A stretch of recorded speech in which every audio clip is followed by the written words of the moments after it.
Welcome, everyone, to Couch Potato Theater here on the Fandom Podcast Network, where we celebrate our favorite films. My name is Kevin. I'll be your host, but I've got a co-host here that is pretty important to me. I'd like to, first of all, welcome you to my lovely wife, Hello. Erin.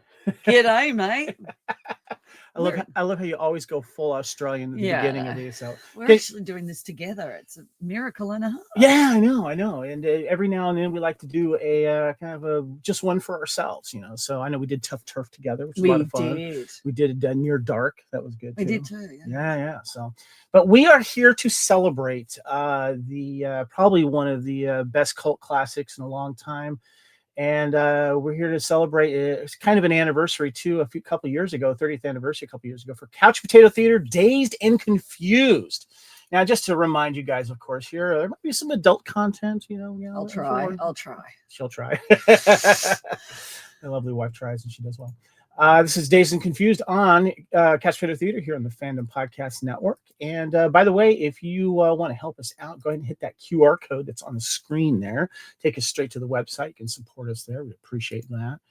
And we are celebrating the Couch Potato Theater's special edition of Dazed and Confused. Now, Erin, I wanted to just start with you real quick, some opening discussions. I'm showing some of these earlier posters here. Mm-hmm. First of all, what was the first poster you remember seeing for Dazed and Confused?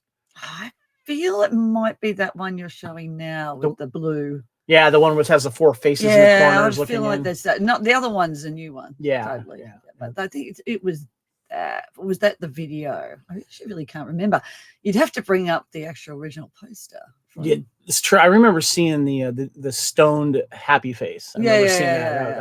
That was a thing there. So, but it's interesting though, and we'll get into that in a minute here as we start to talk about the film. Though, is that I feel like I was kind of a little late to the party on this one. I'll get into that. No, I wasn't. I was there. I know, right?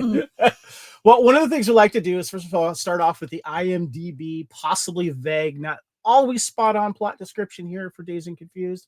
So what we have here for IMDb, it says, it's the last day of school at a high school in a small town in Texas in 1976. The upperclassmen are hazing the incoming freshmen, and everyone is trying to get stoned, drunk, or laid, even the football players that signed a pledge not to. Is that pretty spot on, you think? Yeah. Pretty good. Weird, though. Upperclassmen, what are we going with that? Hey. That's what IMDb says. Just said everyone's just trying to get stoned, drunk, or laid. I mean, that's really what it is. Pretty much. It doesn't matter which class you're in. All of the above. So this movie debuted first on June 4th, 1993 at the Seattle International Film Festival. The wide release was in September 24th, 1993 throughout the United States. The budget was $6,900,000 estimate. Opening weekend was only about $918,000 back in September of 1993, but it did do a gross worldwide of a little over $8,259,000. So let me ask you, Erin, where did you first see this originally? I was definitely in LA. So I was living in LA at the moment. You just moved to LA from Australia, right? Yeah, I've been there for a few months, and then I think I saw it at Century City, somewhere down there in LA. That's where I remember seeing it sort of down there. And it was, sort of thought it looked cool. Yeah. And thoroughly enjoyed it. It's an enjoyable film. You know, I did not see this in the theater. I don't know what it was while it passed by me. I felt like I would have if I had the chance. I had a lot of, I'd partake a little bit myself with the weed, from time to time. I had friends that were more into it. So I felt like this would have been a movie that we all went to, and I don't have any memory of it, but I do remember catching it on VHS soon after.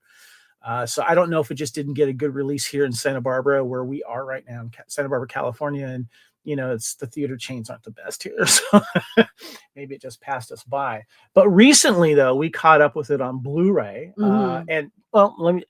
caught up on my old DVD here. This was a copy that I have, and I'm showing it up here. The Dazed and Confused, with showing the car on the cover like this. And it's just the DVD.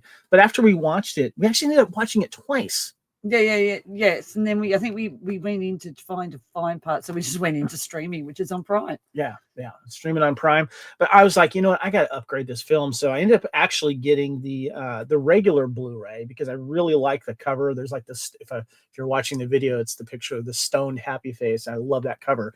And then there's the Criterion version that came out. Made it to Criterion. Yeah, there's a 4K and a Blu-ray version. I'm holding up the Blu-ray right now. I'm not a big fan of the cover of this, though. What do you think? No, it's very Dazed and Confused.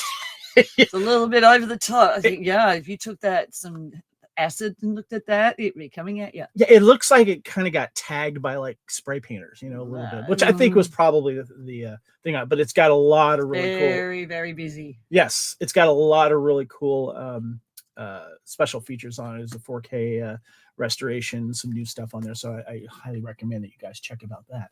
But as we get into this, guys, let's get into the main movie discussion here. One of the things that we like to do here for Couch Potato Theater is kind of look back and see if we can find an article that was related to this movie when it came out, or like an anniversary if it's an older film. And that's what I found out here. So back in 2023 on Collider, Ryan O'Rourke published a article with an interview with Richard Linklater, literally 30 years later in September of 2023.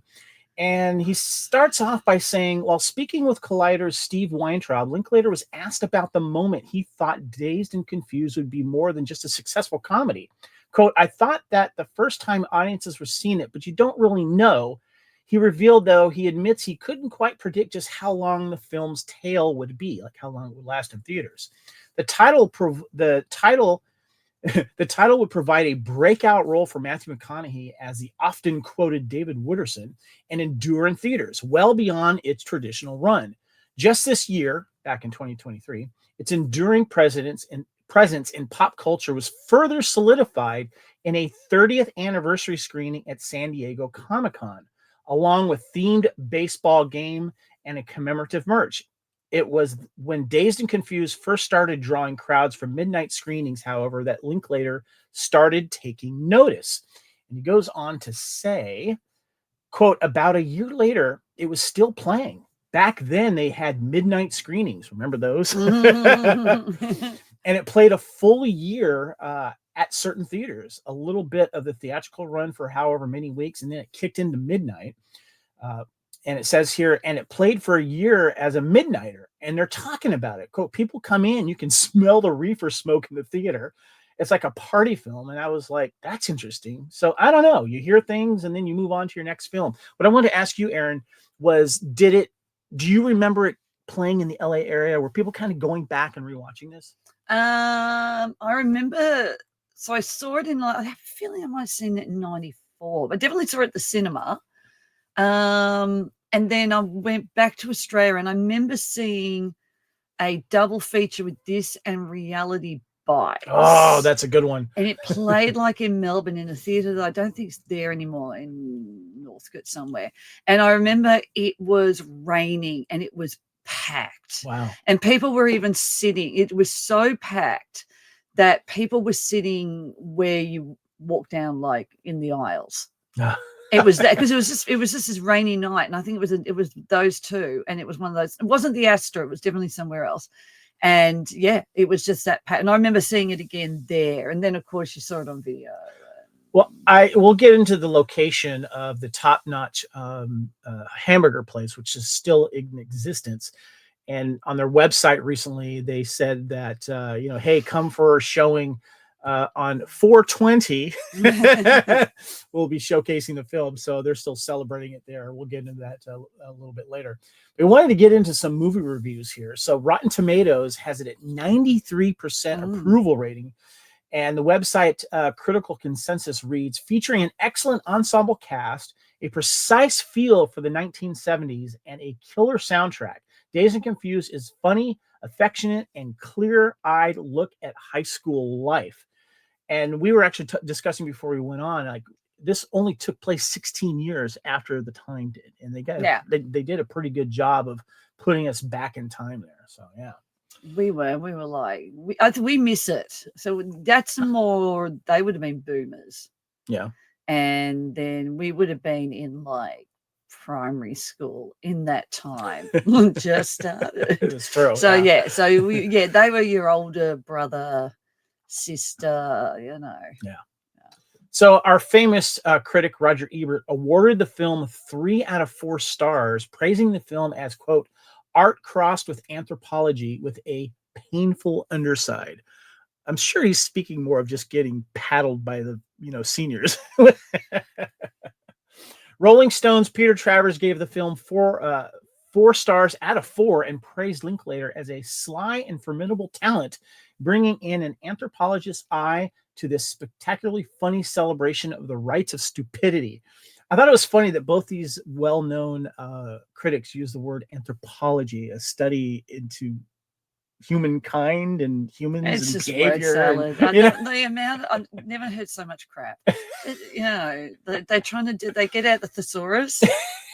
It's Dazed and Confused. Really. So you reminded me about this, and I looked this up. Quentin Tarantino included on his list of 10 greatest films of all time in the 2002 Sight and Sound poll. I love that magazine. I think he still adores it very, very much. So it's pretty much on there. So, and I find it interesting how much his opinion weighs on film, because I always pay attention to what he says and stuff. So, because he knows his stuff. So, yeah. So in 2003, Entertainment Weekly ranked the film number 17 on its list of, quote, the top 50 cult films, and also number 3 on its list of 50 best high school movies, number 10 on its funniest movies of the past 25 years list, and number 6 on its The Cult 25, the essential left field movie hits since '83 list. Did you know what not 1 or 2 were on that best high school movies? I don't. No. Interesting. It'd probably be like Fast Times. Yeah, or one of the, Breakfast Club or something like that. Yeah. And this is interesting, and I'd be curious to ask people from Austin. Rotten Tomatoes editorial team credits this film for putting Austin, Texas on the map. I'm not going to argue with that. So, yeah. And I like to log my film watching in Letterboxd and also rate as well. It's a great app. Keep track of your movie and listings and stuff like that. So, Dazed and Confused Letterboxd rating is 3.9 out of 5. My Letterboxd rating was 4 out of 5. What would you give it out of 5? Why are you giving it 4 out of 5? Well, what's that missing point?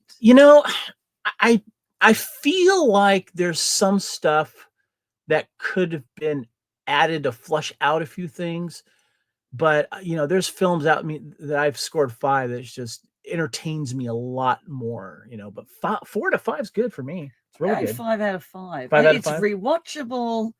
You make you smile. It's so rewatchable. I think if you can rewatch a movie that many times and not fall asleep and enjoy it and it puts a smile on your face, then what's missing? What's funny about that is you're going to flesh out. I did question that, but you can always go back and adjust your ratings on this stuff.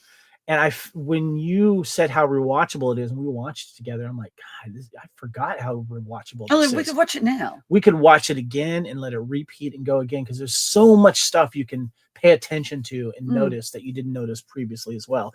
Plus the soundtrack, which we'll get into that in a little bit. All right. So next we got here, guys, is some movie trivia. We got some good ones here for you. So this is always interesting. I think you reminded me of this as when we were watching the film. Reportedly, 1/6 of the budget was spent on acquiring the rights to 1970s pop hits on the soundtrack.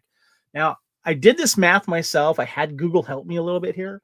So the budget was approximately, $6,900,000. Let's just round that up to $7 million for the total budget. So that would make the music rights cost about $1,166,000 and some change. No, that was well spent. Yeah, I would say too as well. So yeah. All right, this is interesting, guys. This is kind of our hot for teacher moment here. Kim Krizan, Mrs. Stroud, and I got a picture here, by the way. Mrs. Stroud is a writer and actor who was raised in Los Angeles area. For a time, Krizan lived in Austin, Texas, where she was active in theater and film. She also taught literature and writing at the college level. Krizan, this is very interesting, and Richard Linklater wrote Before Sunrise, 1995, featuring Ethan Hawke and Julie Delpy. If you're watching the video up here, you see the pictures that I have. You see her, what she looked like originally in the film as the teacher. And then you see a current picture of her. I think she's aged pretty well. I've looked at more current pictures as well of her, and she's aged very well. But there's a picture of her and Linklater, and of course Ethan Hawke and Julie Delpy on set there. So I didn't know that. That's pretty cool. Never seen it. Another thing I did notice that she was a lead singer in 2 all-girl rock bands in Austin. One is called Wet, quote, something, Austin, probably Wet. I don't know. They kind of blocked it out there for, purposes. And then the lead singer of a band called Femme Iron. So there you go. She was cool. I like how she pats him on the head. She just kind of goes like that. Yeah, it's great scene. Great scene. So when the kids are building the paddles, bowling the paddles, they use them for bowling. When the kids are building the paddles, the sleeping teacher in the shop is the real teacher at the school, and at the time he was still working there. Now I put a little bit of a bunch of Matthew McConaughey trivia here, so if you have some stuff that I forgot, please let me know. So Matthew McConaughey's father died early in filming. Production shut down briefly while he helped arrange and attend the funeral. The character of Wooderson is based on Matthew McConaughey's older brother. Have you ever seen him anywhere or interviewed? No. Okay. Matthew McConaughey's production company, JKL Productions, comes from Wooderson's life credo, just keep living. Although Wooderson, and I want to ask you about this, although Wooderson is a creepy graduate who still hangs out with high school students, Matthew McConaughey was younger than several of the cast members playing teenagers, including Sasha Jensen, Joey Lauren Adams, and Parker Posey.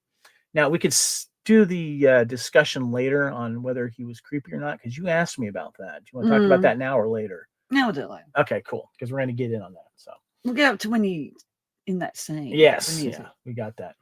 So number 5, Sean Andrews and Jason London did not get along during filming. At one point, Richard Linklater had to break up a fight between them. It changed the ending, which was going to feature Pickford instead of Wooderson. It also explains their almost total lack of dialogue despite sharing several scenes.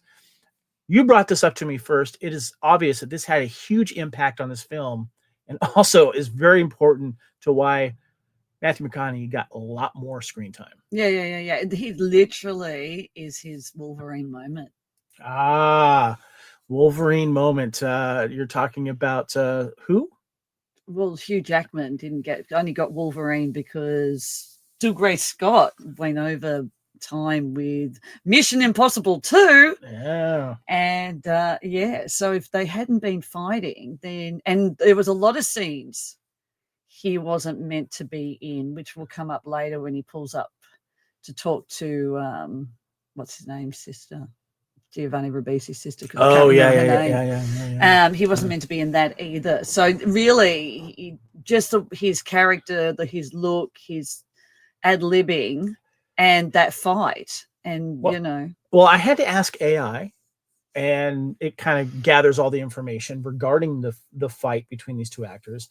Sean Andrews, who played Pickford in Dazed and Confused, and Jason London, who played Pink Floyd, reportedly did not get along during filming, had a physical altercation. Andrews' on-set behavior was also described as disruptive, with him being constantly with his then-wife, Mila Jovovich, because they got married. They ran off and got married, and then, because she was like 17. They eloped. They eloped, yeah. And it was over in about 3 seconds. Director Richard Linklater had to intervene to break up the fight between the two actors, and of course, the actor's role was diminished.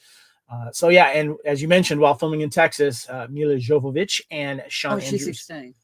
eloped to Las Vegas and got married. Jovovich was only 16, and her mother had the marriage nulled. The word man is said 203 times in this movie. Did it seem like it was too much? Because I didn't even notice that. It felt like normal. Well, I think it's only because one person says it. Yeah. The soldier memorial statues to which Mila adds kiss makeup were featured more prominently in the shooting script. Several scenes were filmed from their theft to their confiscation by the police. Some of these scenes were included as DVD bonus features, but some had never been officially released. Shortly after the movie's release, Gene Simmons reportedly purchased the 2 statues for his private collection. He later sold them at Butterfield's Kiss auction in 2000 for $6,000. Of course he did. Yes. He's all about making that money. Yeah, he's all about making that money. So here's an interesting piece of trivia because, well, they're all smoking weed, right? Yeah. So, Were they though? yeah, I think they were. Well, I got a picture here because I had to find it. Randall Pink Floyd, played by Jason London, his belt buckle is actually really a pipe. This is evident when Witterson, Matthew McConaughey, and Dawn Dawson, played by Sasha Jensen, are talking about the freshman girls in front of the Emporium. And if you watch the scene, you see Jason kind of fiddling it. And actually, I've never noticed that before. Oh, really? I've always noticed that. Not me. I did not. Okay. I thought that was. But if you look at the picture, if you listen to Yeah. this, make sure you check out the video or do a Google search. It's pretty darn cool. Yeah, I've always noticed that. Pretty darn cool. All right, next we have the original wooden paddles from the movie can still be seen, and I have a picture here, at the Top Notch Burger restaurant. Top Notch Burger is a drive-in restaurant in this movie, closed November 14, 2008, after the owner James Stanish died. Stanish worked at Top Notch for 38 years since the age of 12. His father originally started the business, which he eventually took over. Top Notch Burgers was later reopened under new management on April 12, 2009. And there's a nice display case there. I'm glad they kept that going. Yeah, I'm glad they did too. And when you go onto the Top Notch website, it's worth a visit, by the way. They show these pictures that I'm showing here. It's tagged in our Radar Nerd Adventures one day going to. It's one of those that we got to get to. It's a bucket list for sure. Last bit of trivia here is Matthew McConaughey's famous line, "All right, all right, all right," was improvised. He got the idea from a recording of Jim Morrison saying "all right" 4 times in rapid succession. The scene where he flirts with Cynthia, played by Marissa Ribisi, was shot on the evening after McConaughey's costume fitting, and he was not supposed to be in the scene at it originally. Writer, producer, and director Richard Linklater put him in the scene after enthusiastically approving of McConaughey's costume and started reasoning with him if Witterson would be attracted to someone like Cynthia. So you were going on about his hair. Oh, God, why has he got that hair? And then we sort of worked it out that I think it was a shorter version of Starsky, or is he Hutch? Hutch, the blonde guy. Yeah. It was that sort of, it was weird. It was very 70s and it sort of curled under. Yeah. And straight. It's weird. It is weird, but to me, that's where I reckon they pushed him to, have that look. It was that, Starsky and Hutch look. It does fit. It does fit very well. All right, let's get into the main part of the show here, guys. But we're going to do something a little different. So normally here on Couch Potato Theater, what we do is we have segments, and usually we have the scene segments, and then we'll have some quotes, and then we'll talk about the soundtracks in separate segments. But Aaron, when we were discussing this, we decided one of the most iconic things about this film is the soundtrack. Mm-hmm. And if you also pay attention to the songs, it's basically explaining the scene a little bit. I never knew that. And setting it up.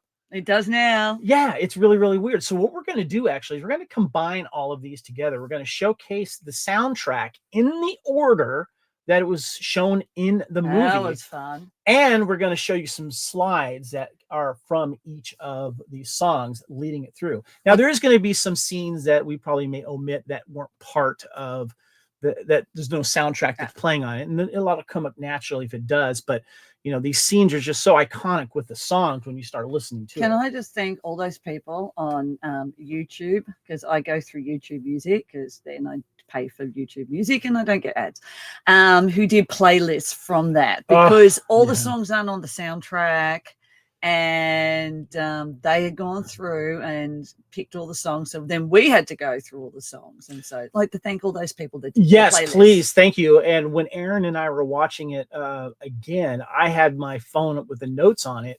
She had the Spotify list. And as the YouTube list, sorry. I didn't go with Spotify. That's right, the YouTube list. And then so as we were watching the movie, we would pause it and we're like, is that song? And we'd try to confirm it. If we weren't sure, we were Shazamming it. Which is So we put a lot of work into this, and we wanted to, share the fun with you here. So the first song that you hear so well comes right out. It's Sweet Emotion, performed by Aerosmith. This is the opening song. It's the introduction to the main kids at the high school montage. And by the way, Renee Zellweger has a cameo in this one. She's also as a cameo at the party in another scene as She's well. Girl at Locker in this. Yes. And this is the last day of school, May 28th, 1976, 1:05 p.m. We're getting a really good collection of all of the characters that we're going to see in it. But you also made a point, too, that this is not on the soundtrack. This is not on the soundtrack. And apparently, because all rumors start with apparently, they didn't put it on because it was in the credits. And so it's not really part of the story. But I think that's wrong, because it is. And it feels like the start of Sweet Emotion with that sort of sounds like a car driving. It does. Yeah. And then you got them driving in. So I look, it could have been that Aerosmith refused to, they put it in the movie, but they wouldn't do the soundtrack. Who knows? But to their spewing. Yeah, it was a great opening to this, and it set the mood. And of course, then we get a lot of the characters coming in and, you know, messing with the teacher and getting ready to get out and taunt the you know, go across to the other school and taunt the kids. And so totally foreign to me. Totally foreign. Well, that's actually kind of interesting. I just want to bring that up real quick. So, Aaron, you brought this to my attention, that this hazing of the younger kids coming into high school from junior high, as we call it here in the States, that was news to you, but it was also news to me because this never happened in my area. Now, where did they get this? Must be a Texas thing. So in Australia, we go from kindergarten, where we're about 3 and 4. When we're 5 to 11, we're in primary school. From 12 to, say, you turn 18, you're in high school, the end. Yeah. So there's no mixing and turning and changing thingies in high schools and freshmen. So we only see this in like movies. That's and get totally too. Confused on why it would happen at all. So yeah, I think if seniors started bashing 12-year-olds, I think that would have been a little bit more of a drama. Where these kids are meant to be about what, 15? Yeah, I think so. 16.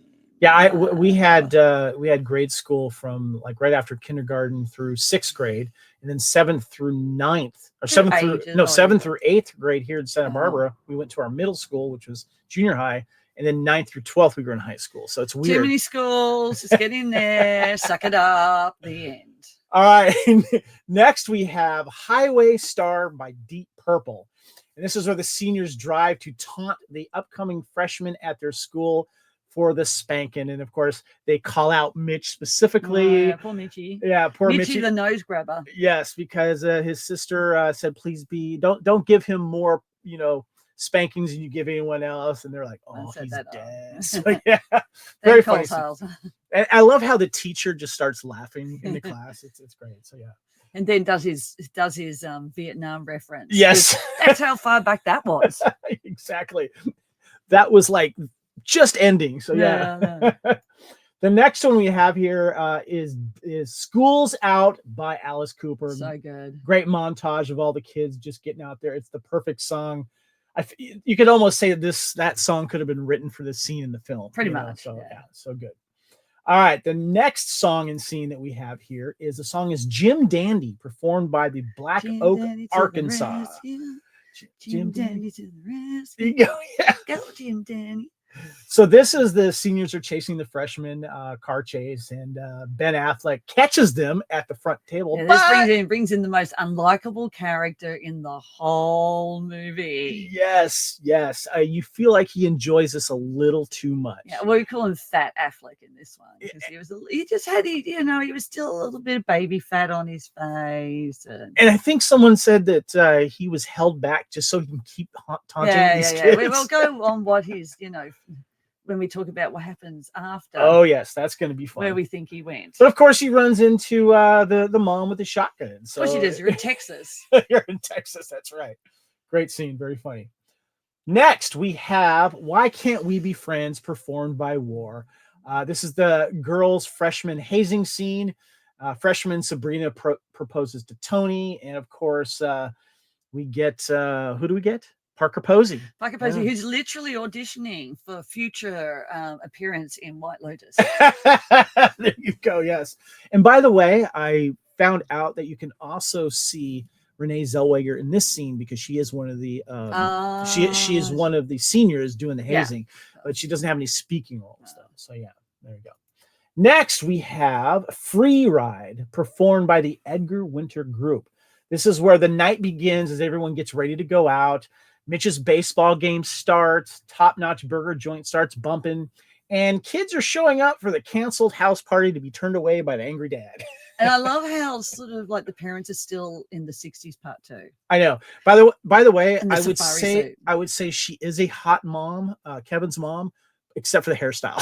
Yeah, but funny enough, they'd be younger than us. God, is that scary? They would be young, but everyone looked old there because of that. She's going for her Jackie O hairstyle there. She is. If you're listening to this podcast, check out the video. You'll see what we're talking about. Just watch the movie, you know. Next, we have No More Mr. Nice Guy, performed by Alice Cooper. This is where Mitch is getting spank hazed after the baseball game. They're just taunting him through the whole game, and he's dreading it. But you know what? He ends up pitching well. I think they win the game because he ends up the game on a strikeout. Yeah, Mitch scores this way. Yeah. He suffers it, and then, He's like, all right, I just got to take it. But I did want to mention the following scene that's no music is put to and it's for me, it's kind of an endearing scene, an underrated scene. It's where Pink doesn't spank him. He says, hey, you need a ride. And he drives Mitch home. But then he says, hey, we're going to this party tonight. Would you like to go? But then he says, it would be a good thing. He says, it would be pretty cool move to show them that it didn't bother you that much. And that was very good advice, is don't hold these grudges with these older guys. No. Show them that you can take it and then you can be one of the guys. Well, he did the same. He said he got the same thing. They all went through it. And if you turn up and, you show that that's what you're to do, and then hang out. And the good thing is that no one really cracks it. There's not like, oh, the young ones are coming. It's just. And this also really gives you an idea about the character Pink, that he can get along with anyone. Yeah. And he knows he knows everyone. He's friends with the geeks. He's friends with the stoners. He's friends with the jocks. Yeah. He knows how to handle people, and this is very so. This is what makes him a good leader as well. So yeah.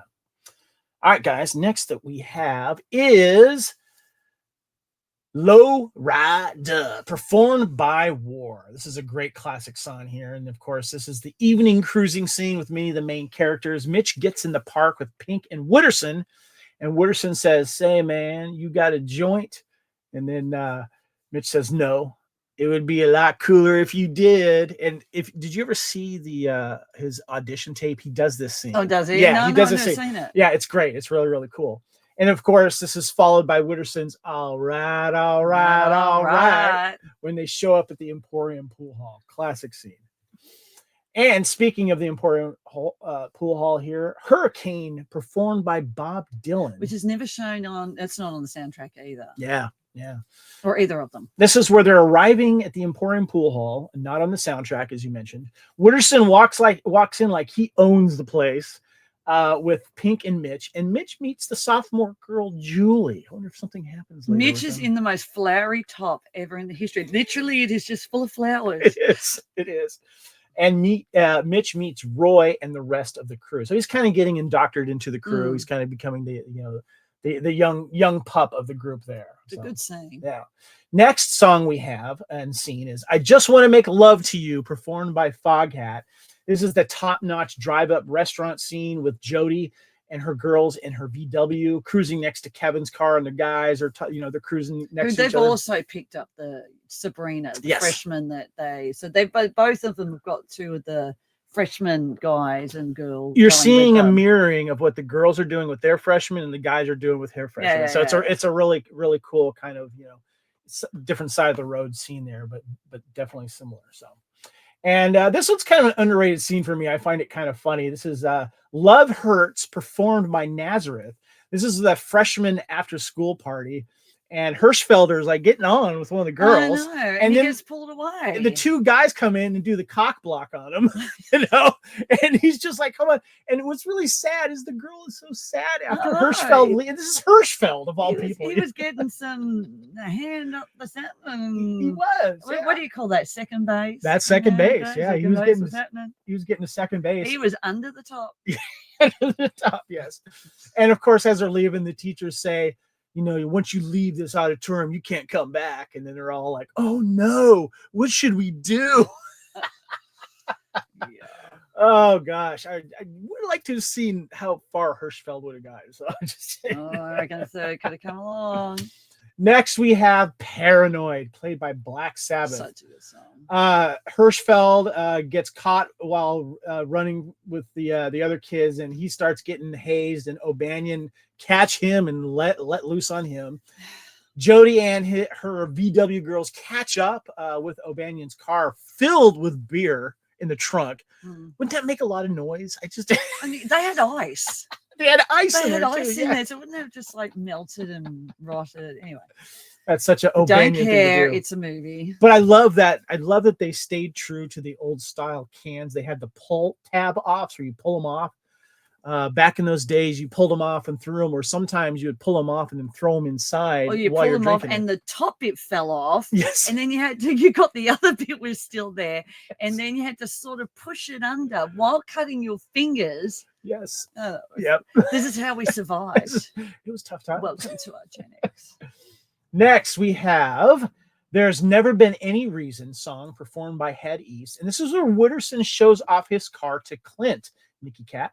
Yeah, rest in peace. Yeah. And the VW girls try flicking the beer bottle caps. Did you ever get good at that? when they tried that? I never drank beer. So it was, Oh, it was all around. I got okay flicking beer bottle taps because beer is the one I wanted to stick with because other stuff was just too strong for me. Yeah, we had the UDLs. Mitch chats up with fellow freshman Sabrina and Simone, Joey Lauren, and Darla Parker Posey show up as well. Next, we have, we got to get one of the most famous scenes and quotes here. Fox on the Run, performed by Sweet. O'Banion's car drops off Don Lawson and does I got to talk about this real quick. I don't have a picture up here. Oh, the smelling of the fingers. Yeah, Don Lawson does the smell my two fingers handshake with Wooderson, and he does this thing, and they go, but as he did, hey, that's a guy thing, because where fingers go sometimes. Yeah, up your butts. Anyway, Nah. I love how Mitch looks at him like disgusting. Yeah, exactly. Such a funny scene. But Wooderson, high school girl's famous quote says, "That's what I love about these high school girls, man. The older I get, they stay the same age." I love how he does the hand. Yes, he does the same age. And so Dawn, Pink, and Mitch get in Kevin's car, and Ron plays foosball with Wooderson. All right. I love how Dawson keeps saying you're going to go to jail one day. Yes. So the next song is the guys are cruising and smashing mailboxes in Kevin's car. As you do. And this song, one of my favorite ZZ Top songs, Tush, is playing during this time. And Mitch asks, what's this bowling ball doing back here? And so Mitch gets in on the action, throws his bowling ball at a car windshield. They end up at the liquor store where the guy who one of the mailboxes they destroyed shows up with a gun. And roll up fans. Yeah, destroying mailboxes is a federal offense. And of course, they smash the gas and take off. So, all right. Next one we have here, very cool song here, Rock and Roll Hoochie Coo, written and performed by Rick Derringer, rest in peace. Back at the pool hall, Mitch is sent to buy beer, and then we also get a fun cruising moment here between Mike and Tony cruising in Cynthia's car. I love how Mitch has listened. Yes. So he's listened to what Wooderson said about getting a job and working for the city and having a bit of coin. So he's not just sitting there going, picking his nose. He's actually in the moment and listening to people talk, which wouldn't happen now because that'll be on their phones. Which he uses to convince the gentleman that he is 18 where you can buy alcohol in Texas at the time. And that was really cool because he uses that and he's confident when he's buying the beer. And then a funny scene here where we get with Mike and Tony cruising, and Mike he's not happy with what he's doing or what he wants in the world. And what does he just want to do? He just wants to dance. I love how it just cuts right after that. But I feel like Cynthia's the one that's wearing the pants here because she's got the car. She's really in charge of these guys. Yeah. I find them cool as a friendship trio. I love it when Wooderson turns up and sort of, we're up to this one now. Oh, yeah. That's where we're heading. Yeah. So the next scene we have here is, of course, to the song "Slow Ride" performed by Foghat. And by the way, I just want to say, "Slow Ride" by Foghat. I get Guitar Hero nightmares trying to play this damn song, because I actually can play guitar, and trying to play Guitar Hero when you're actually a guitar player sucks balls. And this song was hard for me to pass, even though it's like one of the easy songs apparently. So this is the Emporium Pool Hall. Wooderson announces the party at Moon Tower. All right. Next we have "Lord Have Mercy on My Soul" performed by Black Oak, Arkansas. O'Banion gets pranked by freshmen with paint being thrown on him after he says he's going to dedicate this first lick to your mother. Now, this is a very famous scene for many reasons. I've never noticed this when I originally watched this. But Affleck breaks his ankle in the scene when he's getting into the car. Now, some people say it was the paddle that broke his ankle. That's not true. If you watch it, he's in those boots and he kind of slips and he twists. His ankle goes 90 degrees. But what he ends up doing is he doesn't mention that it hurts. He gets back in the car and continues the scene. That'd be adrenaline. Yes. Yeah. But if you watch it and pay attention to it, it's cringeworthy. Next is "Show Me the Way." See how the song is just telling the story here? No. Written and performed by Peter Frampton. Touch Not Drive Up. Wooderson says, all right. And he announces the Moon Tower party to Mike, Tony, and Cynthia's car. And he loves those redheads. What does he say? Why don't you drop those geeks and come to the party or something like that? Yeah, but he's so stoned. Yeah. I mean, Matthew McConaughey's eyes are just, he does it so well. But I don't find it like he's not being nasty. And we'll talk about later whether or not, you know, in this day and age, he'd probably be put in jail. I just think he's endearing. All right, next we have the party begins. "Rock and Roll All Night" performed by Kiss. Great party anthem. It's just perfect. I think Kiss knew this. Everyone is arriving at the Moon Tower party, and so do the improvised Kiss statues. This was cool because you see people showing up in their cars. You know, you see people jumping out of cars because, you know, if you didn't have a car, you had to have a friend that had a car, you know. But you also get to see what the top of the tower looks like as they precariously start going all the way up. And Ron starts talking about how, look, all these people, they're having sex out there. Next we have, and this is a ZZ Top song that I forget about. It's Balinese, performed by ZZ Top. And this is the moon party where it starts. And Clint picks on Mike because Mike made a comment about someone smoking weed. And what is Clint says? I have 2 things I want to do tonight: drink beer and fight. And I'm almost out of beer. Yes. And he takes his shirt. I'm paraphrasing there. Yes. No, I think you're right. But what's funny about it is that when you took your shirt off, you were ready to fight. And it was kind of like it's kind of like when the alpha male of a silverback gorilla does his little dance thing, and I'm trying to set dominance. If you take your shirt off, that means this guy really, really wants to fight. Was it just you just didn't want to get it ripped, and then it could be pulled? Do you know what I mean? Like there was sort of things. I'm assuming that there is some sort of science behind that. That if you had your t-shirt on, it could get wrapped around your neck, and or you know, or you might have been. He's just wearing a black t-shirt, but you could have been wearing your favorite. You know. Yeah. He was Iron ready. Maiden t-shirt. You ain't gonna be getting blood on that t-shirt. All right, next we have here. I like this scene here. This is Do You Feel Like We Do? And that's performed by Peter Frampton. This is where Tony starts flirting with Sabrina, the freshman girl. And you know, I'm kind of rooting for this couple. You know, I'm liking the scene. It's a cute scene. So, never gonna happen. We'll get into that later. Next, we have Right Place, Wrong Time, performed by Dr. John. Moon Party, Renee Zellweger, cameo beer funnel shot. You can see her doing the beer funnel. Girl on Blue Truck. Apparently, that's what she said. So that's her IMDb name. Girl on Blue Truck. Yep. Mitch is cruising the party and meets the sophomore girl, Julie. And Benny talks to Pink in his truck about next year's future. And Benny is, of course, played by Cole Hauser. Rip, otherwise known as Rip in Yellowstone. Thank you very much. And he's kind of scared that Pink is thinking of quitting. It's one of those things where, like, well, he puts it down to it's not about you. Yeah, It's about It us and the really- team. If you leave, you fuck us all, I think is what he pretty said. much. Yeah. So and you were going on about how big college football and in Texas, so huge. that's literally more bigger than religion. It is. It's so huge down there. Once you have a good starting quarterback in a high school, and that's why the coach wants him to sign that petition to not, smoke and drink and party, all that kind of stuff, because he needs him for his team, because it's important. The victories for the coach are just as important for the team. So yeah. We get, by the way, Right Place, Wrong Time, performed by Dr. John.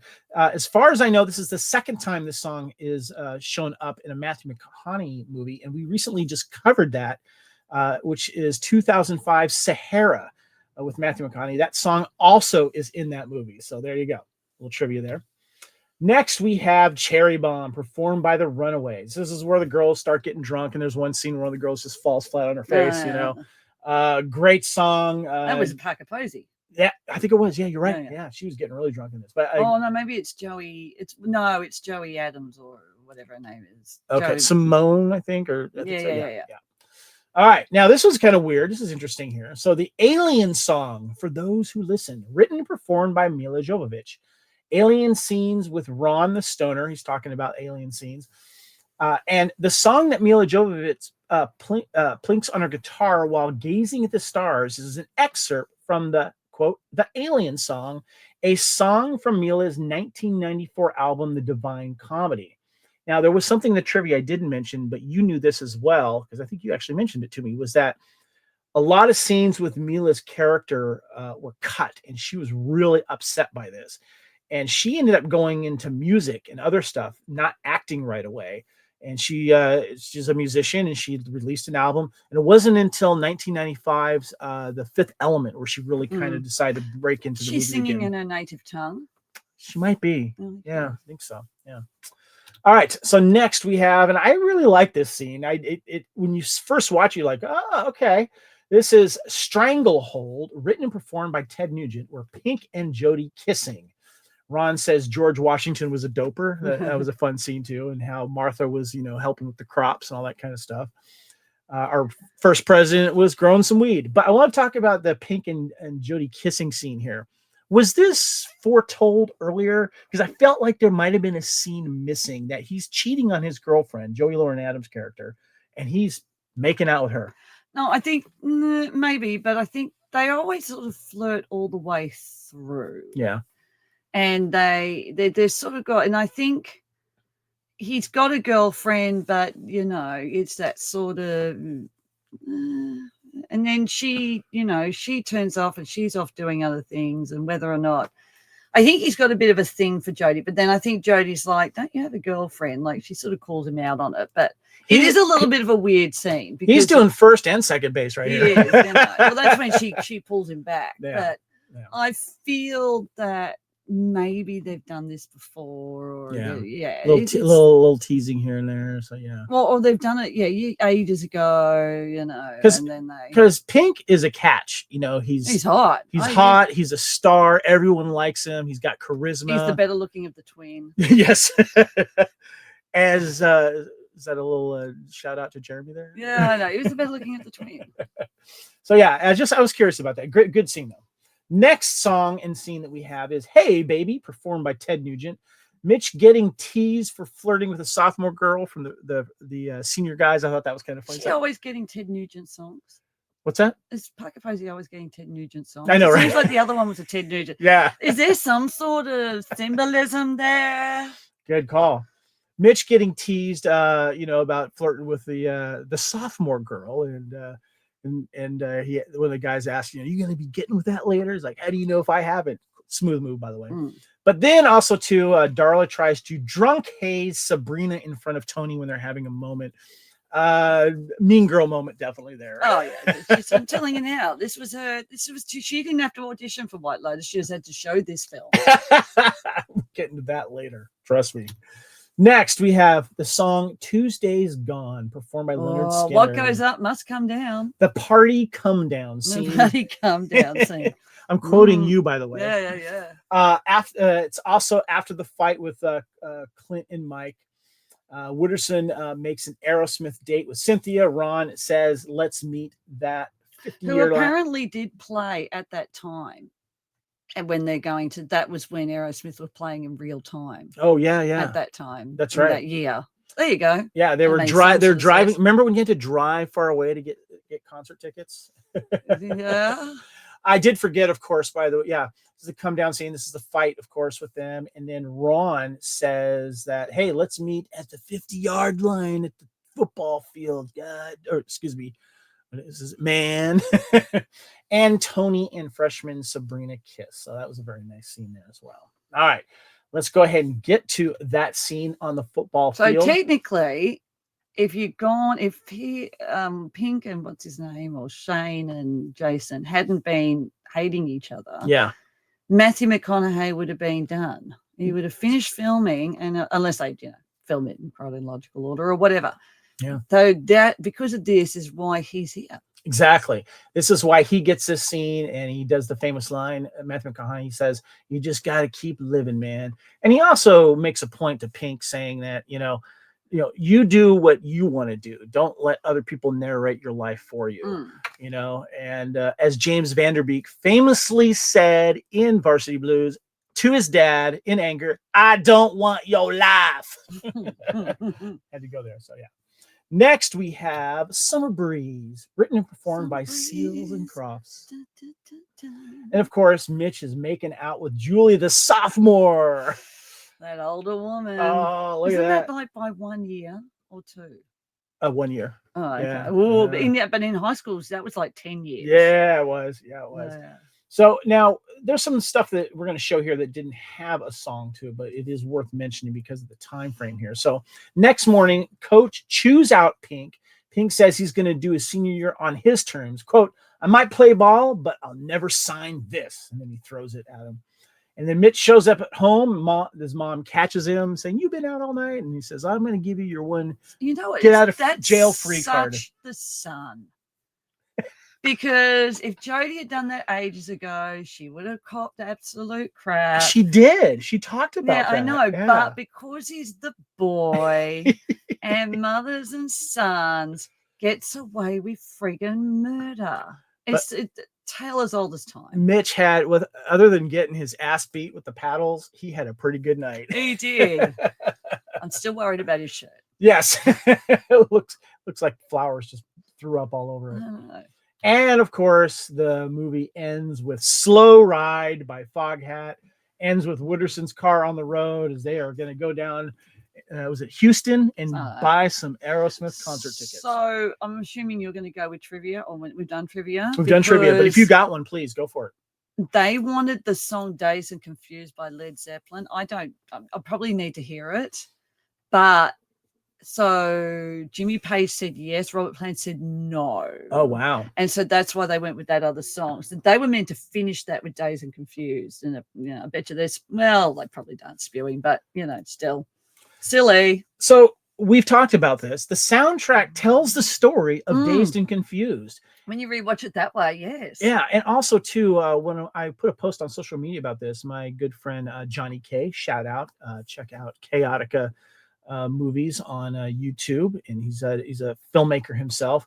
But he says basically the movie has no plot really. And it's just a time. It's a stamp in time. It's just it's almost like taking place in real time, and it's just what happens when people get out of high school and last day of school. There really isn't a plot. I mean, you have a lot of course relationships starting and stuff like that. So real quick, I want to ask you, of all of these scenes and the music with them, combining them together, which music and scene for you is your favorite? I like the start. Oh, I love Aerosmith. that, because it just sets it off. So I love that. I'm glad that was so bad that we won't get hit with any copyright with Aerosmith. Go under 30 seconds. What else? Oh, I don't know. So the scenes. I love all the Matthew McConaughey scenes because it just. And I didn't know there was a little side story on here, a little segue onto Aaron's life. Was when I was living in LA, we went to see Time to Kill, and that was his big dramatic acting that role. was his big dramatic big blockbuster, and it's a great film. That's a rewatchable film. I love watching it, and he does a great speech at the end.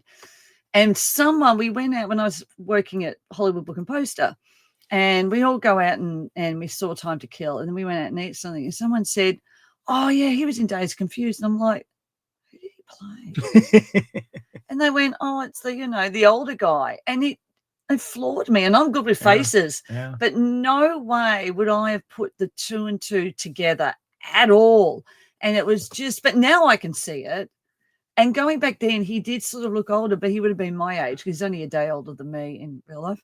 And but yeah, I totally just that I was like, oh my God, it is too. Because once you see it, you can't unsee it.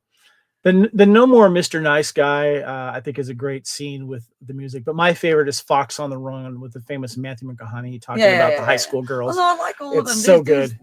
That's good. I mean, I enjoy them all hanging out. I think I don't mind the party, but I think them all hanging out at the burger place and the Emporium.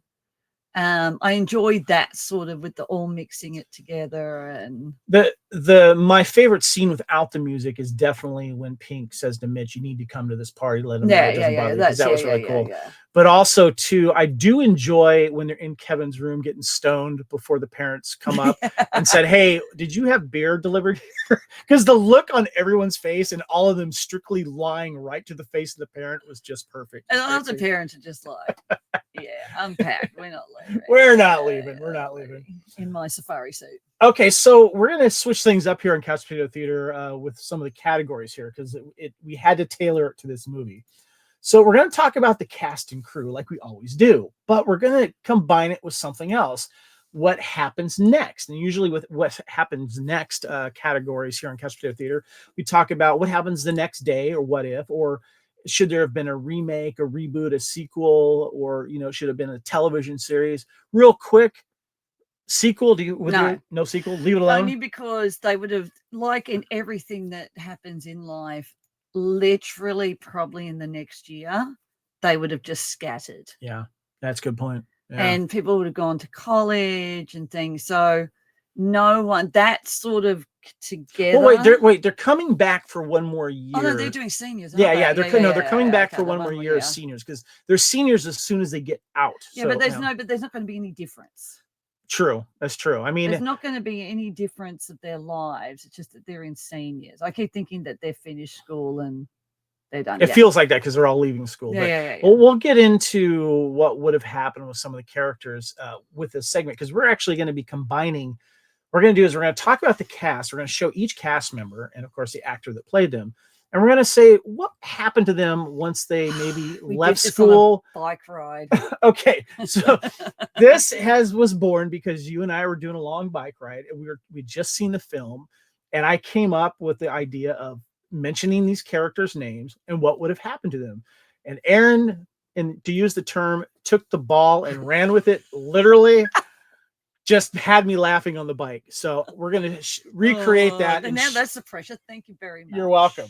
So we're going to talk about what happens next to these characters later in life or maybe right after, depending on the character. So first of all, we want to give a shout out to director Richard Linklater. There's an old picture of him if you're watching the video on one of the cars. How old was he then? What's that? How old was he then? I'm not sure, but if you look at the picture, he's pretty young there. He has to have been in his 20s. So he was late 20s. They're all the same age and sort of thing. He might have been late 20s, I'm guessing, from that picture. I think the younger kids were the right age. The seniors were hickledy-pickledy. They were in their 20s, where I think Mitch and all that were actually the right age for what they were playing. Yeah. He has a long list of great movies he's done, including the Before Sunset, the Ethan Hawke and Julie Delpy films. I'm a big fan of those, and many, many others.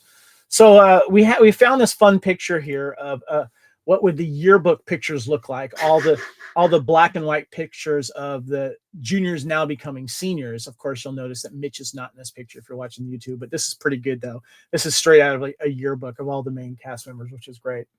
But let's go ahead and talk about our lead here, Jason London, who plays Randall Pink Floyd. Now we know that he's going to be the starting quarterback going in there. Everyone's coming back. There's a lot of pressure on him here. What happens with Pink? What do you think? What's your do they win a championship maybe? And that I think Pink just likes to cruise. It's what did I say? It was too easy for him. Yeah. And there was nothing really right. As much as not like with Cole Hauser's character, where that probably was a little bit more like, if we don't do this, my life is a bit over. Right. So what did I come up with? That they do, he does play, he does it. And then I think after that, he might go over to college, but nothing. I think he just ends up marrying maybe her, and they have a couple of kids. Which one, Jodie or Simone? Simone. I think he Okay. stays with Simone, and it's like, you know, they have a couple of kids, and he sort of just cruises. He's like, what was that Seinfeld episode where he's the boy? Nothing, you know, things that happen. He's always even. I Right, think that right. happens with Pink. Yeah. I think it's just, he's a good looking guy. He has a couple of kids. He might ended up like coaching the football, but he wasn't sitting there going, I want to be a star. You know, it's funny you say that. That's kind of sounds a little bit like, you know, that James Van Der Beek's character kind of paralleled his a little bit. Yeah. What I'm thinking though is that he probably maybe does really, really well, and he does go to a good college, and maybe he gets drafted in the NFL. And no, that ain't happening. He hasn't got the fire for it. Possibly, if he had the fire for it, he's very diplomatic, so he's friends with everyone. So yeah. I feel like he's not a me, my. Do you think something would change in senior year that would make him more direct and so? No, because he'd be that now. Yeah. So everybody rides on him, but he's very diplomatic. He's a nice guy. So I don't think he's got the killer edge. He's not a psychopath enough. Sorry, but do you know what I mean? Yeah, I know what you mean. He's got, he needs that killer edge, or that, you know, like with the talk he gets from Rip. I almost feel like, though, because he's so good with everybody, he could even go into politics. Well, that sort of thing. He could become mayor. You know, that's what I think we said that. I think he's going to stay in town. I don't feel like he's someone who really wants to go out of his sort of comfort zone. And everything's easy. So when it's too easy, they get bored. That's a good point. Yep. Next, we have what happens to Mitch Kramer, played by Wiley Wiggins. Okay, so first of all, I think he's got a sophomore girlfriend going into his freshman year. He does end up doing something well with his, you know. Oh, he loses his virginity to her big time. I think so. But I think he ends up being, he does well in and was he playing baseball? Baseball, yes. Baseball. He does well baseball, I think. And he goes off and he's done his thing. He's got his, this was his sort of baptism by fire sort of thing. And I think he becomes a good baseball player. Yeah, and I think he hasn't held the grudge. He held his own with the big boys. He didn't rub them the wrong way. Does he become Pink Part 2? He learns, because think about it, he's learning from Pink, he's learning from Matthew McConaughey's Wooderson's character. Yeah. He could be the king of the school. He could. I think he could. Yeah. And stop touching his nose every 5 minutes. Yes. You told me about that. He touches his nose and his face all the time in this movie. It's a drinking game. I would be under the table after the first few minutes with him. So, yeah. But I think he actually maybe even does AAA baseball, which is not quite pro, and maybe makes it to the pros, but he kind of washes out. Maybe that's kind of how I'm feeling. So, yeah. Apparently minor leagues are great, and it's a big thing now. So it doesn't matter. Yeah. All right. Let's talk about Matthew McConaughey. All right. Of course, he plays David Wooderson here. So, we need to have this discussion. Okay, before we decide what happens to him. You asked me a question. What did you ask me? I said, do you find him creepy? At first, I went yes, but then you made a really good argument about a couple of things. I want you to say that argument, because I was saying, look, he looks like he's looking at all the high school girls. You've got to try and work out how old he is. So when you finish high school, I'm saying that he is probably about 22. No, he's not that old. No, you finish high school around 18. So he's so I think they did the math where he's either 21 or 22. Yes. He's not that much older. It's not like if he was 31, then maybe, but because high school is like, as you said, he's going out with the older girl, Mitch. That year, you didn't talk to the kids below you. Yeah. Like, it was just like, oh my God. So that 1 year was like in dog years, made 7. Do you know what I mean? So he is hanging out, but he's really not. Oh, geez, I was like, just hit my thing. He's really not that much older. I don't, and I mean, they joke about it, but then probably because it is by law that, you can't have sex with someone who was like 17, right. 16, 17. Well, we're all doing it at that age. So I thought that, yeah, you could say that he is, but I don't find him creepy. But the thing is, he actually has respect for the girls, like when he's talking with them, you know, especially the redheaded girl. But he's doing guy talk, basically. Like but he's not, but they're not derogative guys. No, and then maybe it was just because in the script, and maybe it does the thing with the fingers, but he's not sitting there going, and I'm going to say it, she's got great tits. Right. He's not doing that to her. He's not sitting there. He's not pushing her at the end of the night going, come with us in the car.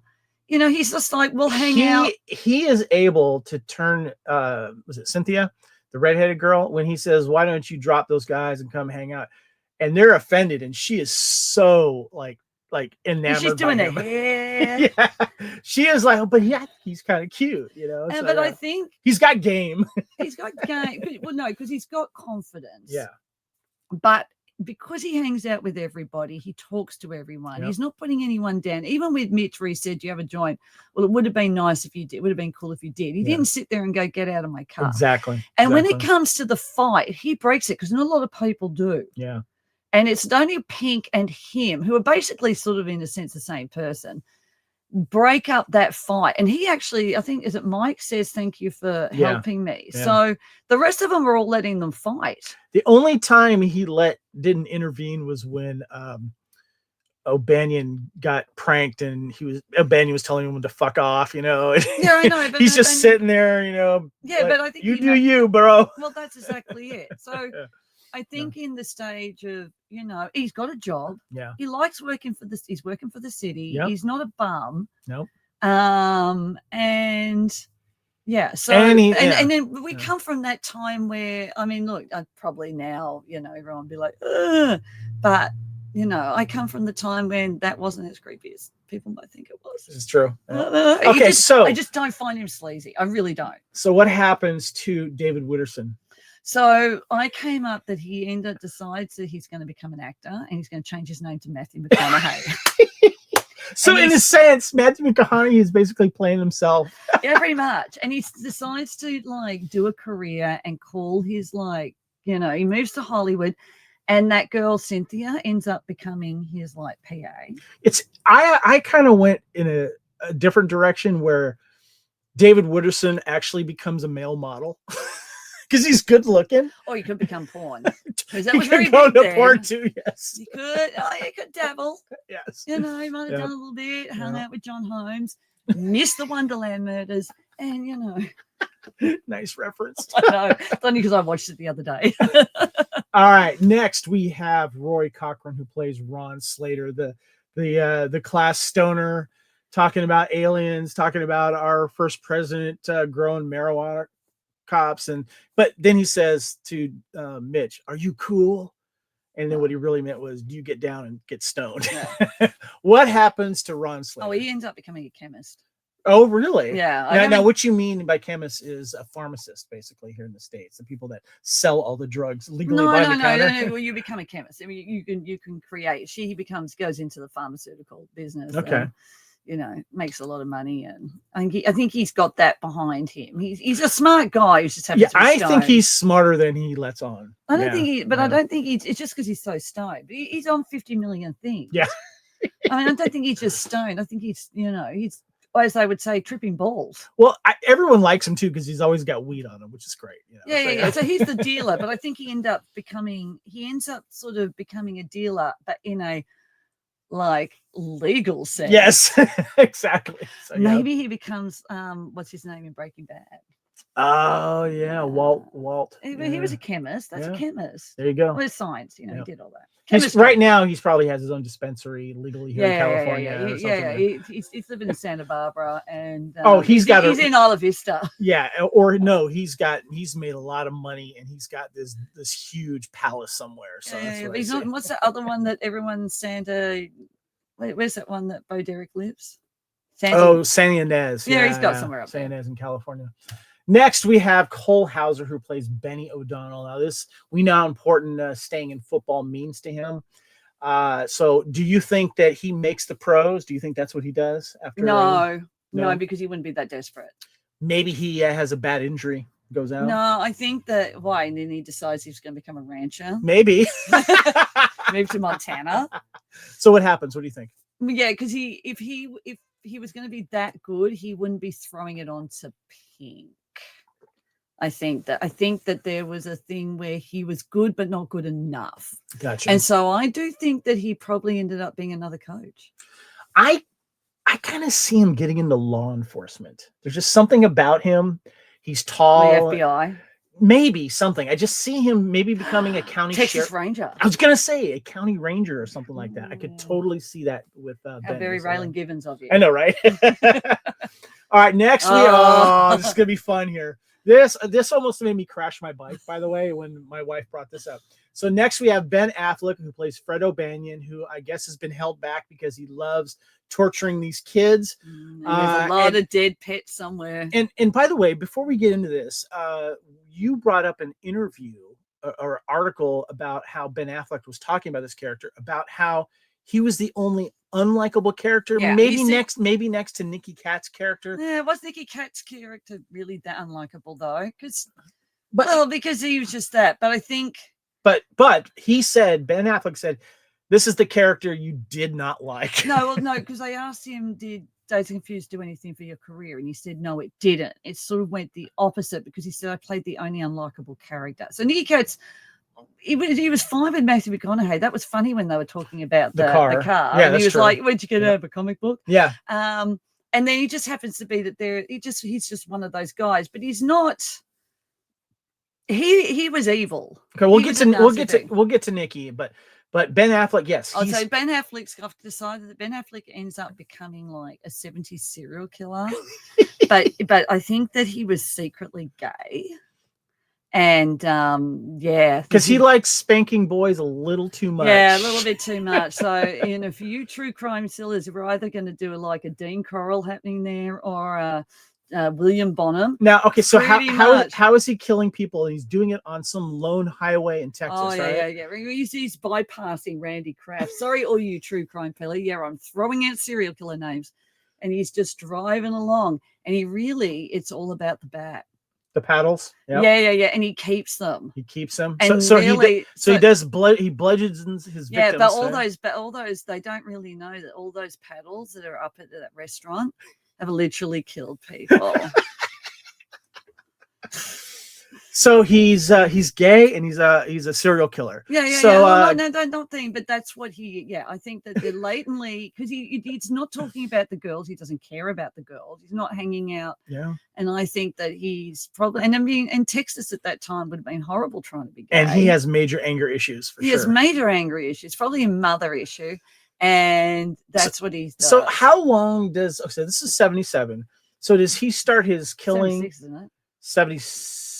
77, I think it is. 76. Yeah, it is 76. It's a bicentennial. Yeah. So does he finally graduate and when does he start his killing spree? Oh, it's probably already happened. I mean, there'll be a couple of boys. There'll be a Jeffrey Dahmer thing where he's probably killed a couple that, and they're hiding somewhere. And he's so frustrated that really that hazing, that the thing that they got back with him triggered and sort of opened the door. And that's it. And literally he's the reason why half your pets are missing.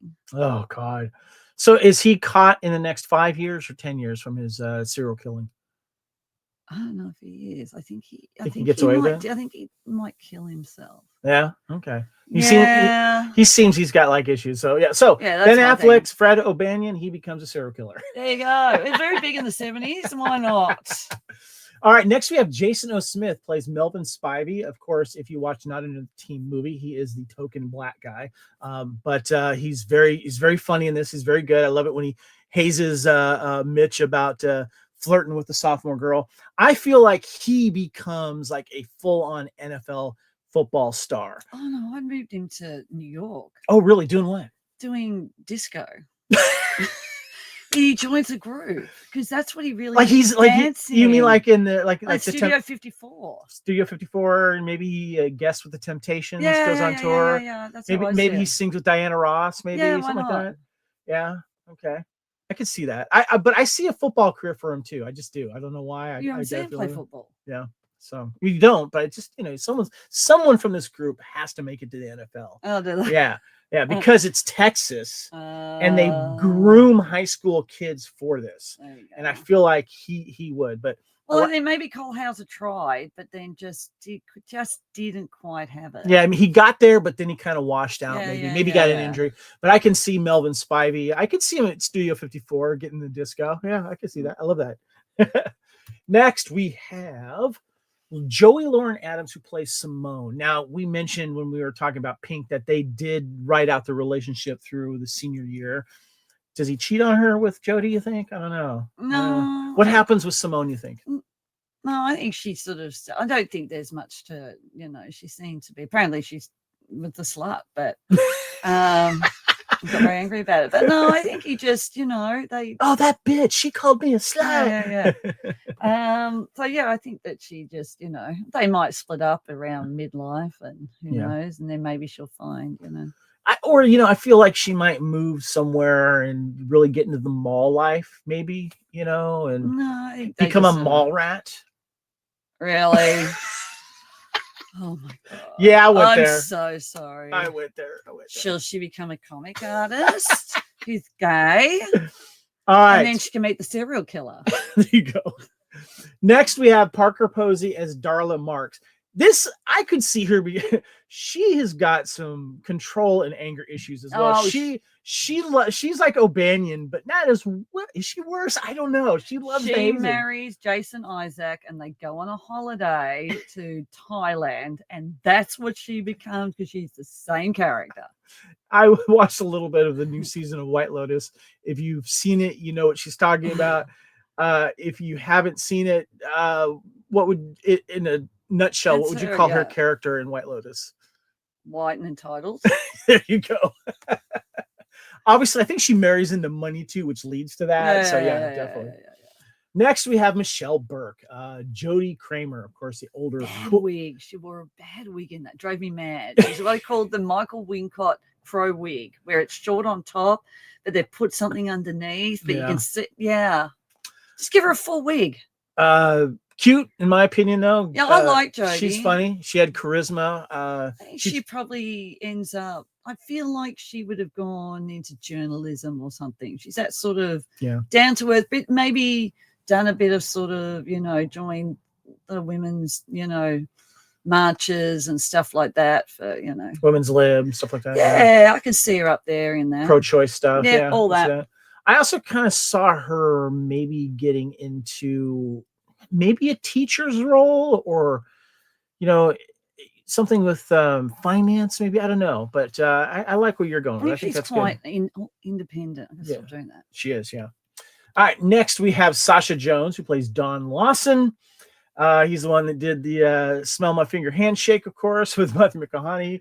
He moves schools and then accidentally gets bitten by a vampire, and then a girl has to stake him. Isn't he in Buffy the Vampire Slayer? Was he? Yeah, he was.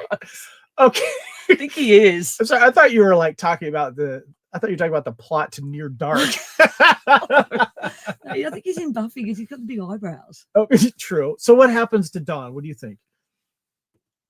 Oh, does he become like a wingman more to Matthew McConaughey a little bit? No, I reckon does he shave his eyebrows? Maybe he's the one who goes to, because he's sort of the diplomat to everybody. He goes where? He goes to the NFL because he's the one of the things, and maybe he's the one who does the really good career. Okay, I see that. Because he's not going to. I don't think he's going to be academically, right. But he sort of. He's there with them. He's not pushing. He's not as desperate as Cole Hauser, but he is there. I think he's got that sort of doofy, he probably makes, he gets it, and, marries a model. And then he's wearing things that I don't wear, and that is overalls. Overalls. Buffy wore overalls. 3 episodes. Not a fan of overalls. All right, next we have Marissa Ribisi, of course, playing Cynthia Dunn. And she's going to have that date with Aerosmith and Matthew McConaughey. What happened? She is. I told you, they sort of have a thing, but then they become friends, and then they move to LA, and he gets into the movie position thing, and she gets into Scientology because there you go. Or it could go dark. Things go bad, but she gets pregnant by him, No, and it ends up being a single mom. no, she's not that. She's not that person. She's smarter. Yeah, she's but smarter there you go. yeah. But she is too valuable species, and there. Or she was married to Beck. Hold on. She grows her hair longer and becomes the U.S. version of Nicole Kidman. Yeah, she's gone blonde, but she was originally married to Beck. They were married in real life. The artist Beck. There you go. But Scientology, yeah. Well, that's what she's in. All right. Anthony Rapp, who plays Tony Olson, and Adam Goldberg, who plays Mike Newhouse. You had an interesting what happens to these Mike guys. wants to go. He decides he wants to dance. Both of them have just worked out that their romance is really a bromance. Bromance, yeah. And Anthony, because what's his name? Anthony Rapp, who plays Tony. Yeah. Tony. Tony works out that he is in love with Mike. Okay. And they move to Broadway and they do put on musicals, and that's their lives. I like that. Yeah. And then he gets to dance and they put on great shows. And probably make a lot of money at it too. I think. Yeah, they do. And they have a beautiful house and a couple of fluffy dogs. I love that. All right, so let's talk about Mitch's friends here, okay? And I got a picture of all four of them, or all four together. But let's talk about Jeremy Fox, who plays Hirschfelder, the one that got to second base. Yeah, he becomes an entertainment lawyer, loses all the weight, and like the guy from the Goonies, and is basically Matthew McConaughey's lawyer. There you go. And he's rich because of Matthew McConaughey. Yeah. Esteban Powell plays Carl Burnett. He is the blonde one. He could be one of, who knows? Maybe he's like Ben Affleck's, one of Ben Affleck's first victims. There you go. I feel like it. He was annoying in Powder, so maybe.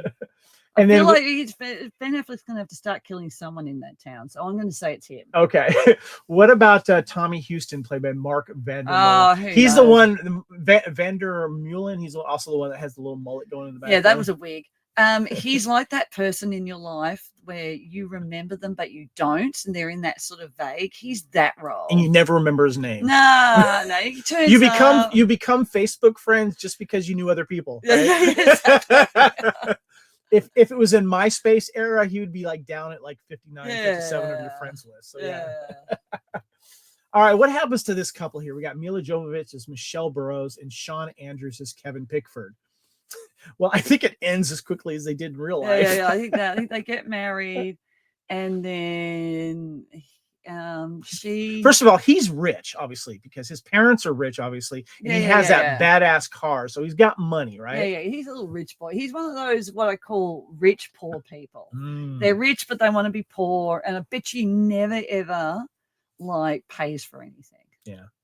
I keep touching my face like this. Stop doing it. There you go. All right. Next, we have Jodie's friends. We have Christine Harnos, who plays Faye Faulkner. She is the short brunette girl. And we have Dina Martin, who plays Siobhan Wright. What happens to these girls? I think they stay tight. They become friends. Yeah, stay friends still. Dina? Is it Dina? Christine Harnos is the actress that plays Kay. She's the short hair brunette. Yeah. Girl. Okay. So Kay ends up marrying a doctor. And called Dr. Green, and they get divorced. There you go, because everyone watched her in ER. Well played. Yeah. Her friend Dina. What happens to Siobhan Wright? She ends up becoming a Dallas Cowboy girl thing. Cheerleader. Yeah, that'll do it. All right, and then marries a player, and then becomes the Housewives of Dallas. Maybe. Yeah, there you go. Pretty easy on that. All right, what happens to Christine Hinojosa, Sabrina Davis, the freshman that was flirting with Tony? Well, that doesn't last very long. Apparently. No. Tony realizes that once he touches boob, it's not the thing that he wants. Well, I'm sorry, when he what? Touches boob. It's not what he wants. She had good boobs. She does have a good rack. She's good rack. No, she's she gets through, and I think she just cruises along, and she might join. I think maybe she joins Jodie in activism. You know what I could see happening? I could see her and Mitch hooking up, because they kind of had a moment when they're like, hey, we're being hazed. Which film are you in? Chasing Amy? Did you have a moment? Yeah. But I could see them connecting later when Mitch and his sophomore girl don't work out. Yeah, I know. But then she becomes friends with Jodie, and they go up and do activism and try and get, I can see that. Yeah, I see that totally. A rights for women. All right. Well, speaking of Catherine Averill Morris, the actress who plays Julie Sims, the sophomore that starts making out with Mitch. What do you think happens to her? Does she should she drop him? Does she go to someone else? You think? No, I think they probably date for a year. I think that's a year thing. They lose her virginity, or he loses her Yeah, virginity. yeah. He loses his virginity. You don't know. She might not have left over. She might be still, you know. Okay. And, So maybe they lose it together. Oh, who knows? She's Yeah. not. She's another one of those sort of slightly in the peripheral. Yeah. Okay. Thing that, you know. All right. Well, Nikki Katt plays Clint Bruno. What happens to Clint? Well, He loves to fight, take off his shirt. I think Clint's going to be that local, you know, baddie. He'll end up in jail. I think he's working as a mechanic, maybe. Yeah, just for beer becomes money. A bit of a meth head. Yeah. You know, lives in a trailer. You have to have one of them. Rest in peace, Nikki. Just recently lost him. He was good too. All right. Kim Krisen, who played Mrs. Stroud. What happens to her? Well, I think what happens to her is exactly what happened to Kim. Yeah. She's the hot teacher, but she's also into activism as well. Maybe she helps Jody and they'll go marching on Washington. Yeah. So there you go. All right. So we do have a picture here of Renee Zellweger as Girl in Blue Truck, but you can see her in, obviously the party scene at the end, but you also see her during the hazing scene and stuff. Whatever became of her? She ended up doing a movie in Texas with Wooderson before he became Matthew McConaughey, which was Texas Chainsaw Massacre 4. And they're actually in it together. And apparently they made it around about this time. So maybe she just goes to Hollywood and becomes an actress. I like that. Under his, his maybe she'll win an Oscar. Who knows? Maybe. Maybe she'll do a show called Bridget Jones. There you go.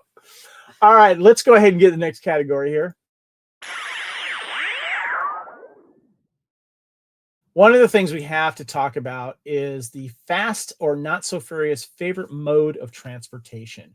This movie had great cast, great music, but it also had great fucking cars. So for that time was really pushing it for the amount of really nice cars that those kids could have afforded. Yes. This is true. Now, Kevin, of course, had that really flashy car. We'll get to this here for a second. So I have an article here on goldeagle.com, 3 coolest cars from the movie Dazed and Confused. The 1993 film Dazed and Confused is a tender ode to coming of age during an age that members of the baby boom generation hold very dear, the 1970s. As it happens, it was also a great time for muscle car enthusiasts, and this is an aspect of the movie that is often discussed by fans and powerful street racers from that era. Here are the 3 coolest rides from Dazed and Confused. And if you're watching the video here, you can see the 3 that I put up there. Cars became square. Like the roundness was taken away. Some of those older cars, like the 50s, they had round. Yeah. This is when they started getting sharp edges. But boy, were they cool cars. First of all, we have the 1970 Chevy Chevelle SS 454. Hollywood star Matthew McConaughey played the part of David Wooderson, a character that embraced coolness and masculinity in this film. While wearing pink trousers. Yes. Wooderson drives a big block Chevelle named Melba Toast. That is a gorgeous car there. They also had the 1970 Pontiac GTO Judge. This car was driven by Kevin Pickford, played by Sean Andrews. 2 vehicles were used for this film, and they were acquired from GTO collectors through the local classified ads. One of the GTOs in Dazed and Confused was powered by a 455 high-output V8, and the entire film crew and cast members were delighted at the car's ease of burning rubber. Cinematographers loved tire smoke, and the GTO in this film delivered plenty of it. That's the orange car, and you also see it coming in the opening credits. 2 doors, though. 2 doors. Oh, that was it. That was the 2 doors thing here. The other one that was listed in the top 3 here is 1973 Plymouth Duster, driven by Ben Affleck's character, Fred O'Banion. This commanding Plymouth Duster was nicknamed the Gray Ghost. This beautiful car was driven by an unsavory character in the film, and thus the body paint was something resembling very opaque primer. Within the movie itself, not much is discussed about this car. However, Plymouth historians know that Dusters had become less aggressive and powerful by 1973 for the purpose of making them a car with greater mass appeal. Predecessors of the 73 Duster have been more powerful, were favored by American street racers. So you know why it's that color? Because when he goes on his serial killer spree, he has to be in a car that no one remembers. It doesn't stand out. Yeah, definitely. But I love the look of that car. That's cool. But out of these three, and actually, let's do this. There are some other really cool cars in this one. The blue one. The blue, which one's the blue one? I don't know. It was in the parking lot. It looks like a 50s car. I want to give it a shout out, first of all, to Jody's VW. That was very cool. I also like, what's her name? Mean Girl. I like her blue truck that she has. It's an American thing. Yeah, it is. That's very cool. And then, of course, would have had the panel van. Parker Posey's car. Yeah, you guys have the panel vans. Yeah. Mm. Also, the Chevrolet truck that what's his name? Cole Hauser had. That was a cool one as well. But as of these three that they've mentioned, which one's your favorite of these cars? Anything that's got 4 doors and not the Ben Affleck one. So we're going Matthew McConaughey. Matthew McConaughey. That 4 doors? I don't know. No, I don't think it does. They're all over the 2 doors. Yeah, they're all 2 doors. That one's my favorite too. He just makes it look. I love the stripe down the black with the stripe down the middle of it. It's really cool. And had the engine. That's Aaron's way of saying, I don't know what that means. I know. All right. Next we have is a Zoolander. They look so hot right now. Favorite costume or fashion moment? Aaron, which character had the best fashion for you? I actually liked the girls, Jodie's gang, where they had the peasant tops and the bell bottoms. I think that the girls did look good. Yeah. I think the boys, they did say that the boys wouldn't have gotten so dressed up with the shirts. No, so that was a little bit. I think with the cards and the shirts were a little bit sort of that. Benny's shirt was also really nice, kind of dress up. And go out that they sort of. I don't know what Mitch was wearing. It's like his mother's bedspread. I got to go with Matthew because he had the beige pants. But were they beige? I think they were more seashell or something. They're like a they're weird. Yeah. But so. And then he has the white T-shirt, which is basically a Ted Nugent shirt. But what I really like about it, though, is that he has the rolled up cigarette pack in his arm. That was a thing. If you were a smoker, that's what you did. I bet you he turned one cigarette over for his lucky cigarette. Yes, that's right. Why we did that, we do not know. He will get a knock though for those boots and him tucking his pants into the boots in that one scene. So weird. All right, next segment here is to have the Harry Met Sally scene. Best scene or moment between 2 characters. Which one between 2 characters? Which one did you like? I'm going to go with the Mitch and Pink scene. Oh, you like that? Where he's trying to get him to come out with the guys and make let him know that the beating didn't bother him. Very enduring scene. I like that one. What about you? I don't know. I don't know. I like them all. I haven't got really anything that sort of. Was there any couple scenes that you liked? Anything like that stood out to you?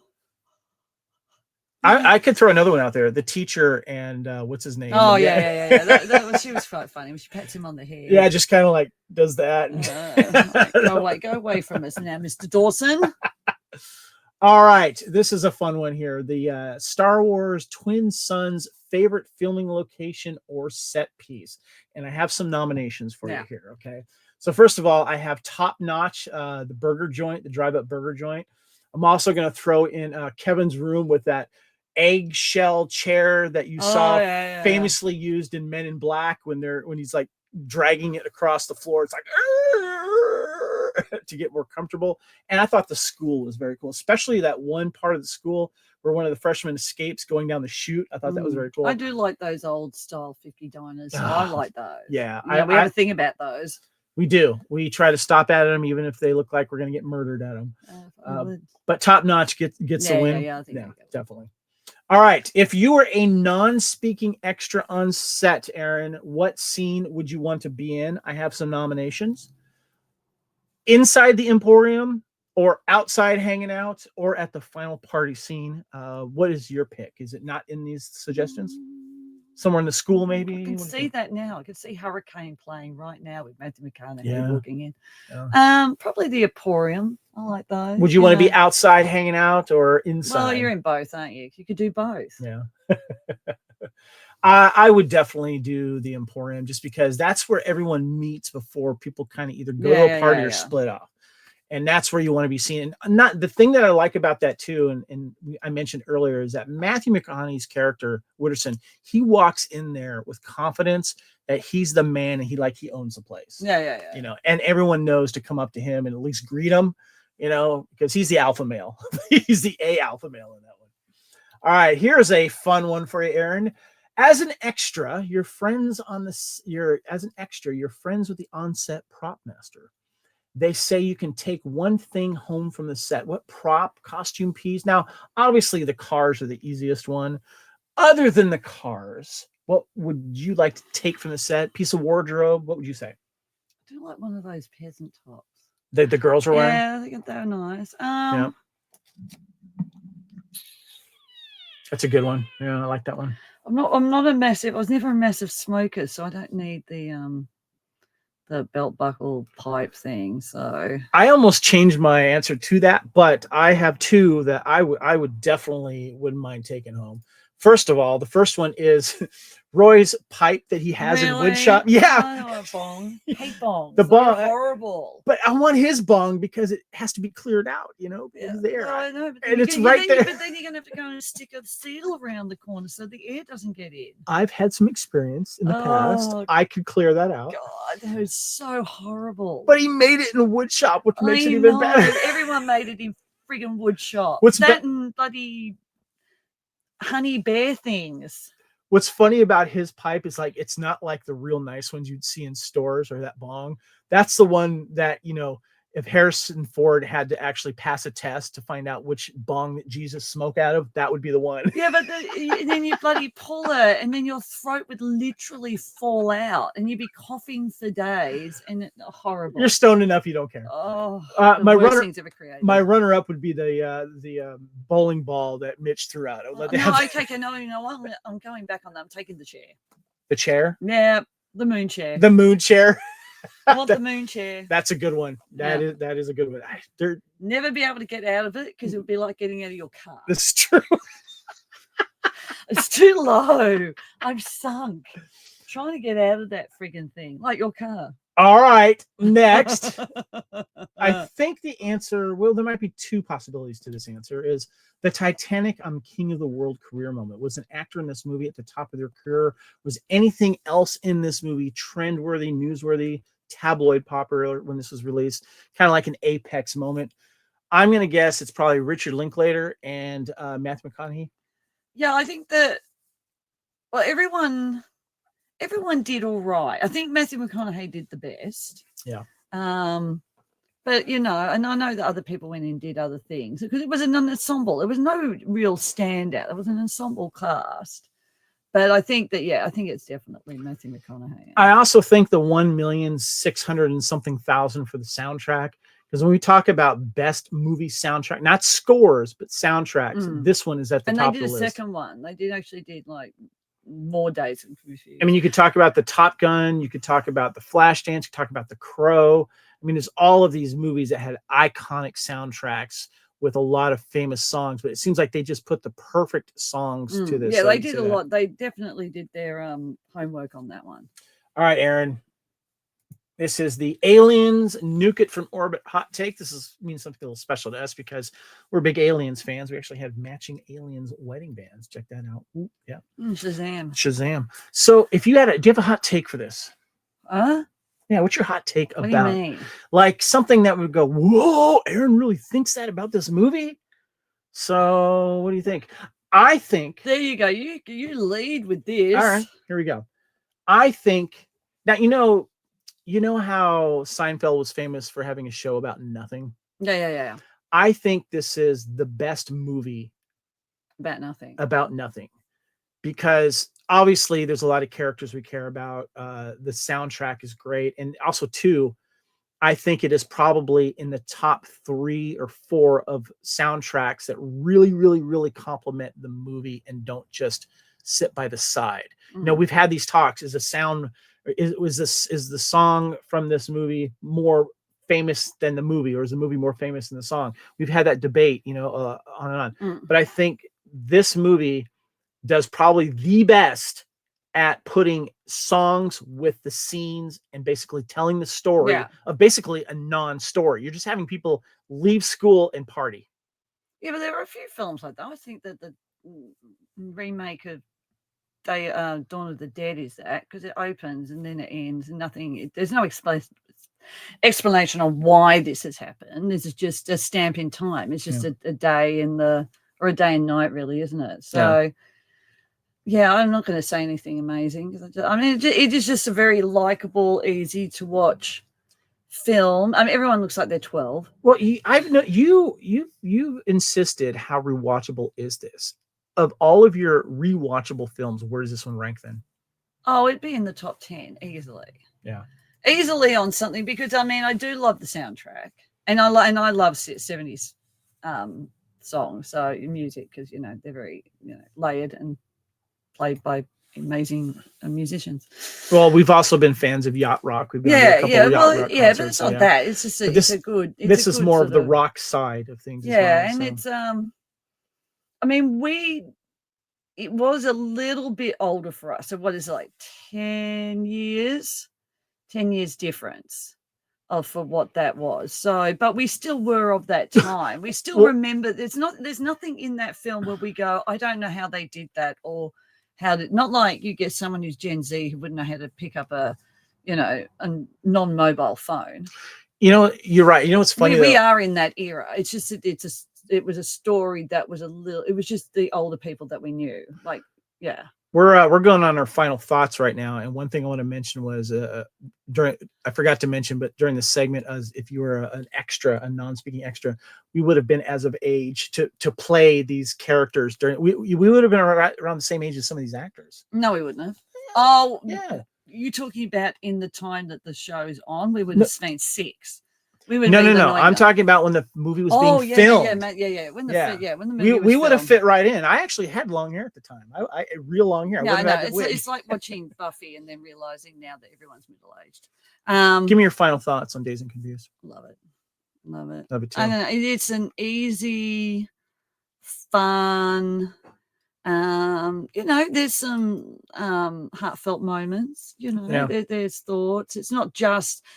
I prefer it to. So I never saw Fast Times at Ridgemont High, which would be until recently. For some reason, it never got there.